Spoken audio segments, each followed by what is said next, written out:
차라리 더 크고 넉넉한 소렌토 하이브리드를 사는 게 나을지도 모르겠어요.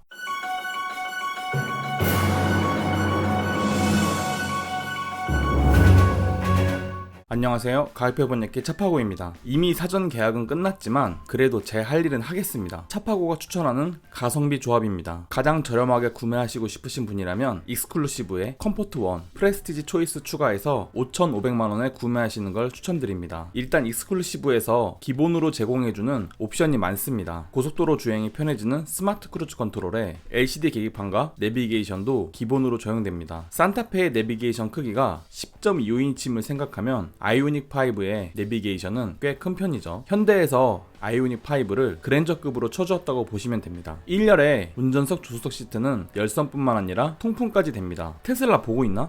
이게 바로 K 옵션이다. 그리고 전동 테일게이트까지 기본으로 적용해주기 때문에 차박할 때 번번이 트렁크 손으로 들어 올릴 필요 없습니다. 손쉽게 열고 닫을 수 있어요. 컴포트 1은 아무리 이 차를 싸게 산다고 해도 꼭 넣어야 할 옵션입니다. 왜냐하면 어차피 전기차 사기로 한 거 충전을 즐기려면 레그레스트는 필수거든요. 차량 충전 걸어놓고 차 안에서 시간 때울 때 운전석 레그레스트 피고 뒤로 쭉 누워있으면 그만큼 편한 것도 없습니다. 프레스티지 초이스는 좀 비싸긴 하지만 그래도 넣는 걸 추천드립니다. 일단 LED 방향 지시등이 내장되어 있는 프로젝션 타입의 LED 헤드램프가 들어오는데 기본 헤드램프인 MFR 타입에 비해 훨씬 밝아서 야간 운전 시 만족도가 높고요. 서라운드 뷰도 같이 달리는데 아이오닉 5가 차가 꽤 큰 편이기 때문에 주차가 익숙치 않은 분들은 큰 도움이 되실 거예요. 여기에 사이드 미러에 달린 카메라로 후측방 모니터도 되기 때문에 굳이 디지털 사이드 미러가 없어도 전혀 아쉽지 않습니다. 마지막으로 원격 스마트 주차 보조는 좁은 공간에 주차되어 있는 차를 손쉽게 자동차 키를 이용하여 원격으로 넣고 뺄 수 있으니 편하게 탑승이 가능합니다. 남에게 자랑하기도 좋죠. 1번 조합이 앞으로 설명드릴 2번 조합에 비해 부족한 점이 있는데요. 조수석엔 레그레스트가 달리지 않습니다. 하지만 이거 굳이 없어도 되는 게 그냥 눕기만 해도 편한데 굳이 레그레스트까지 달아줘야 될까요? 혼자 타고 다닐 차라면 이건 전혀 필요 없는 옵션이고요. 설사 옆에 여자친구가 자주 타는 차라고 해도 그냥 이 차는 원래 운전석에만 레그레스트가 달리는 거고 원래 조수석에는 없어 라고 말해주면 됩니다. 그래도 레그레스트가 없다고 삐지면 어떡하냐고요? 그럼 자리 바꿔주면 되겠죠. 2열 전동 시트 없는데요. 하지만 뒤에 사람 탈 일이 없으면 전혀 필요 없는 옵션입니다. 또한 2열 전동 시트가 안 된다고 해도 리클라이닝이나 슬라이딩은 수동으로도 조절 가능하기 때문에 기능상으로는 전혀 불편함 없습니다. 이거 없다고 차박 안 되는 거 아니니 굳이 돈 쓰지 마시고요. 2열 열선 시트 없는데요. 이것도 뒷좌석에 사람 탈 일 없으면 진짜 없어도 되는 옵션입니다. 차박할 때 전기 장판 같은 기능이라도 넣어준다면 이거 해볼만 한데 뭐 그런 것도 아니죠. 쓸모없는 옵션은 안 넣는 게 답입니다. 하이패스 없는데요. 하이패스 넣자고 컨비니언스 넣는 거 너무 돈 아깝습니다. 차라리 3만원짜리 행복 단말기 사서 다는 게 훨씬 이득이죠. 그렇게 돈 아껴서 전기 충전하는 데 돈 쓰는 게 답입니다. 웬만한 옵션은 다 있었으면 좋겠다 싶으신 분이라면 익스클루시브에 컴포트 2, 컨비니언스, 프레스티지 초이스 넣어서 5,650만원에 구매하시는 걸 추천드립니다. 1번 조합 대비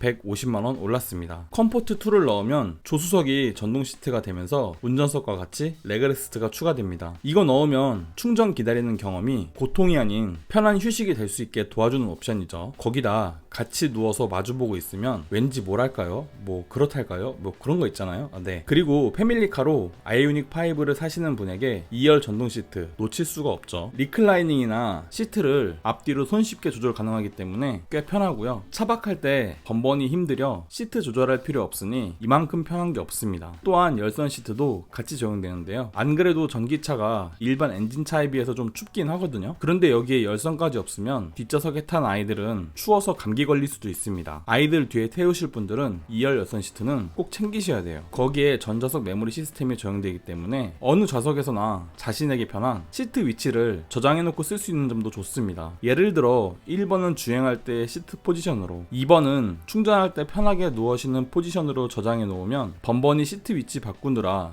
고생할 필요 없죠. 컨비니언스를 넣으면 하이패스가 들어옵니다. 물론 3만원짜리 행복 단말기도 좋지만 솔직히 새 차 사면서 주렁주렁 전선 연결하는 거 너무 아깝잖아요. 현대에게 옵션으로 굴복하는 기분이라 분하긴 하지만 깔끔하게 하이패스 해결할 수 있으니 컨비니언스는 넣어줘야겠고요. 하이패스만 넣어주기엔 미안했는지 레인 센서도 같이 적용됩니다. 오토로 해놓으면 비 오거나 눈이 올 때 알아서 움직이니 와이퍼 속도를 운전자가 번번이 조절할 필요 없고요. 디지털 키까지 넣어주기 때문에 때문에 컨비니언스 한 50만원 정도 하겠지만 뭐 참고 넘어가 보려고 합니다. 2번 조합이 3번 조합에 비해 부족한 게 있는데요. 시트 가죽이 천연 가죽이 아닙니다. 근데 뭐 천연 가죽이나 인조 가죽이나 차 타고 다니는 데는 하나 다를 게 없죠. 오히려 인조 가죽이 오염이나 내구도는 더 좋습니다. 사각지대 경고장치 없는데요. 제가 이 옵션 정말 좋아하긴 하지만 이거 넣자고 현대 스마트 센스 넣는 거 너무 비쌉니다. 차라리 프레스티지까지 올라가고 말지 굳이 익스클루시브에서 이 옵션을 넣을 필요는 없어요. 그리고 프레스티지 초이스에 후측방 모니터 달리니까 그걸로 대신 사각지대 확인하면 되죠. 헤드업 디스플레이 없는데요. 어차피 계기판이 12.3인치 LCD인데 굳이 헤드업 디스플레이까지 있어야 할까요? 계기판이 안 그래도 이쁘니 굳이 헤드업 디스플레이 없어도 됩니다. 뒷좌석 도어 커튼 없는데요. 하지만 뭐 커튼 없다고 프라이버시 안 지켜지는 게 아니죠. 정 아쉬우면 자석 커튼 사서 달면 되고요. 굳이 이거 달겠다고 프레스티지 올라가면 진짜 돈 엄청 많이 깨집니다. 그놈의 커튼이 뭐라고 참. 풀옵션 조합을 원하시는 분은 프레스티지에 컴포트 플러스 파킹 어시스트 추가해서 5,950만원에 구매하시는 걸 추천드립니다. 2번 조합 대비 300만원 올랐습니다. 솔직히 천연 가죽은 만져보면 바로 느낌 옵니다. 아 역시 인조와 천연은 확실히 다르구나 하고요. 다른 차라면 모를까